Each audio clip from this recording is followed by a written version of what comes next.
Now, with no bastard professional wrestling on the Kickoff show for this supposed premium live event to do with the professional wrestling, I didn't bother watching the Kickoff show for WrestleMania Backlash, because at the end of the day, who really cares if we're sat there saying, "I'm sorry, Miss Braxton"? Oh, are you for real? Did you just say Shane McMahon has the driest armpits of any man this side of the Sahara Desert? So with that bollocks out the way, let's kick off with the main card. I've got a phone call. Hello, this is Ross Tweddle. Who's this? Oh, is that right now, is it? Is that right? It's John O'Clock, no doubt about it. He was there and apparently he said something that made himself look like a right mug, but I didn't see it, so imagine if there was a place, a new dimension, a dimension of change, a dimension of possibility, where an anomaly caused a reaction of past events. I'm thinking to myself, what a fancy bollocks way. Kickoff promo for last night's main card of saying, here are the matches you saw at the start of April, once again because of reasons. Yep, I wrong. Yep, I wrong. How epic is this? Byron Saxton asks. We have the Highlanders. Do you get it? Because they're off their tits on weed, and Daddy Drew McIntyre, he might be Scottish, versus Roman and his puppies, because they all like tits. And I'm thinking to myself, you're chatting bollocks, Byron, so much bollocks it's a WTF moment, because it's not as epic as a unification title match for the WWE Tag Team Championships on the Raw side and the SmackDown side would have been. Oh, here we could have had the best chocolate fudge cake ever. It's got all the sprinkles, but no, we had that taken away for a Victorian sponge cake that we will not remember this time next week because it's really boring. It's still lovely cake, but it's not as good as the chocolate fudge cake with all the sprinkles. What did we learn here? I like cake. Jimmy Smith does not have a Scooby-Doo what ring rust is. He claims that Cody Rhodes has been away from WWE for 6 long years. And now, just now, Cody is trying to get rid of the ring rust because he's been gone for 6 years and done nothing with those 6 years. Because of course the rust that develops from not competing inside the professional wrestling ring is relative to the ring you have not been competing in. It all makes sense. Of course, if you miss time from WWE in-ring competition, you develop that horrible red rust. Whereas in AEW, if you miss in-ring competition time, you develop that pesky yellow rust.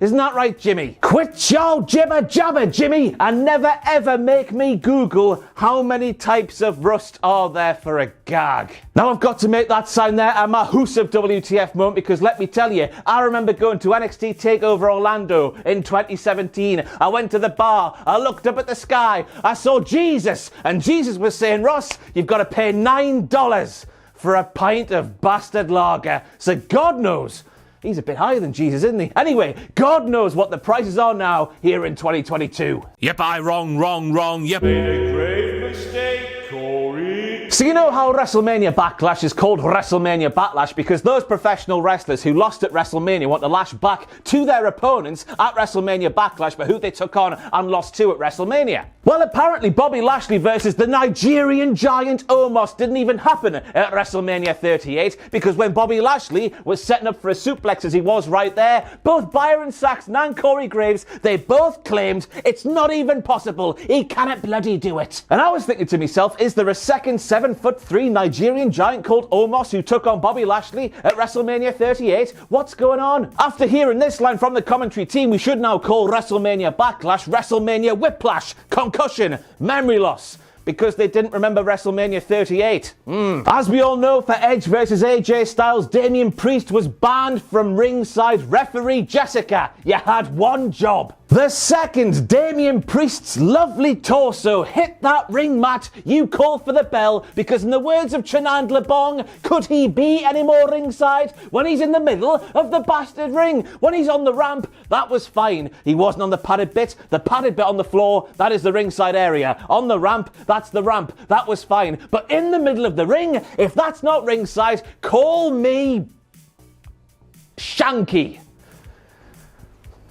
I mean, what is this, Jess? An AEW tag team match?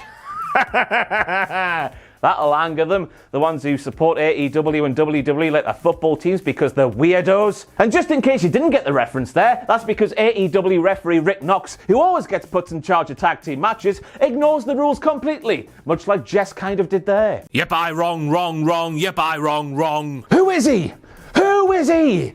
Oh, that's awkward. And I am not going to award a WTF moment to Rhea Ripley joining Judgement Day. Look at our mountain, isn't it big? Because I think even Stephen Wonder himself would have seen this one coming. But the boot polish on the hairdo, while it does look very much badass and fits the gimmick of Judgement Day, look at our big mountain hair. It's clear that Cody Rhodes' influence in WWE is taking over the company. You see, to be evil, you must show that you are evil by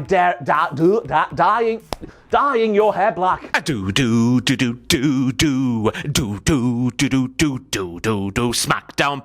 Smackdown Pat. What was the line that you just spat? Is that the Fiend in the front row? Asked SmackDown Pat. Just in case you don't know, the Fiend was recently released from WWE, one of the greatest gimmicks of the modern time, and one of the all-time greatest. How did those pricks mess this up examples in WWE history? I'm making this a WTF moment because the Fiend is out the company, and when you're out the company, you don't bloody exist, no matter who you are. So I would love to know what Vince McMahon had to say to SmackDown Pat after the show went off the air in relation to that line on commentary there. I reckon it would have sounded a little bit like this. But I want to know what actually means when it's translated back into English. Money in the Bank 2022 is not only being hosted in Viva Las Vegas, which when Cody Rhodes, like he is there, was hosting the advert for Money in the Bank 2022, feels like Cody Rhodes going around to his ex-girlfriend's house for tea and shags. But it also looks like the rules of Money in the Bank have changed because during this advert, Cody said, and I quote, where one lucky male and female superstar will win the chance to main event WrestleMania. And I'm going to stand here and I'm going to say it. I miss Money in the Bank when it was on a WrestleMania card and when the winner of a Money in the Bank ladder match could cash in their Money in the Bank briefcase or contract, whatever you want to say, at any point over the next year. I miss it. I do miss it, so I do. Now I'm making this a WTF moment that we did not hear Maggle Cole on commentary say, oh my god guys, look, it's Simon Miller's less impressive American cousin. He's such a massive fan of the Backlash hooks. They used to appear in the World Wrestling Federation at the Backlash pay-per-view a couple of decades ago. He's such a massive fan, he's made himself a t-shirt. Wow, isn't that t-shirt cool, guys? That's the old Michael Cole. I don't miss him at all. But still, it's a WTF moment. They didn't try and cover that t-shirt up. Maggle. And we end what is a really bad episode of WTF Moments, which in turn means it was a really good WrestleMania Backlash. Yes, heading into the card, it was really underwhelming. Why they took out the unification thing, I don't know. That is earth-shattering. It should happen still at some point. I hope it does. But we end this crap video with another WTF moment courtesy of Michael Cole when he said, I've been calling Randy Orton matches for 20 years. He never got along with anybody after Evolution.